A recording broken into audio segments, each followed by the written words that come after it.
Made in Hollywood. The second unit director is in charge of the crew that shoots supplemental footage for a movie, such as exterior shots and stunt sequences. Mic Rodgers began his career as a stuntman and has gone on to serve as Mel Gibson's stunt double, as well as serving as the second unit director on such films as Braveheart and The Fast and the Furious. Hi, I'm Mic Rodgers. I'm the second unit director and stunt coordinator on Point Break.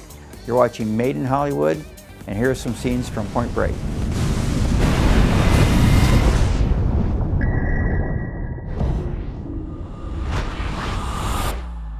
Welcome, brother. They call me Bodie. As the second unit director on a film like Point Break, what exactly are you responsible for? You take a sequence that's in everyone's mind, it's on print, and then actually make it happen in an economical and safe way that editorially works. Which is, you know, as much as everybody from Erickson Core down to the producers, you know, down to me, they don't have the physical or the background to actually know how it's going to be made.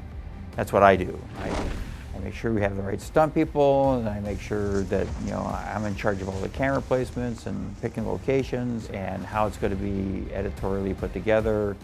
And, you know, of course, I bring my own thoughts to it, and I pitch ideas that might be better, and that's really what I do as a second unit director. They're attempting something called the Ozaki 8, a series of 8 ordeals that honor the forces of nature. So this is about enlightenment? Exactly. How long were you a stuntman, and then when did you realize that you can then become a second unit director because of your background in stunts?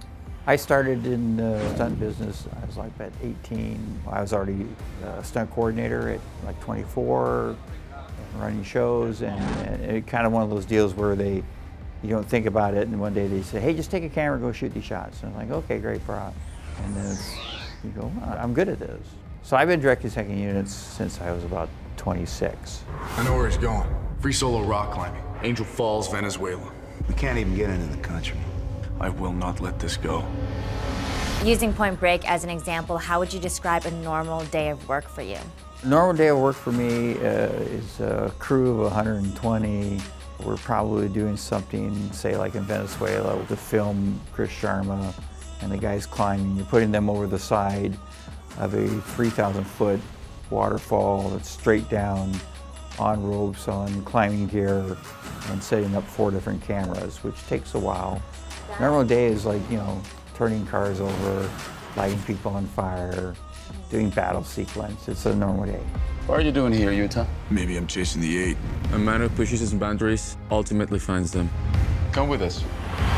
When you're choosing the people who are going to work for you, what kind of qualities do you look for in them? For the most part, second unit is more like nuts and bolts and get it done and get it done right.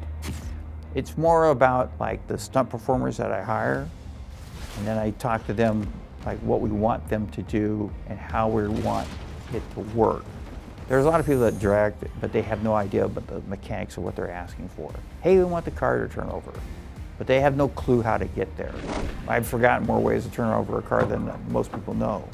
So having that, I know how to work it for the benefit of the producer, so I'm not just blowing money, time, or risking anyone's life. That's a big thing. There's a few $1 billion of gold down there.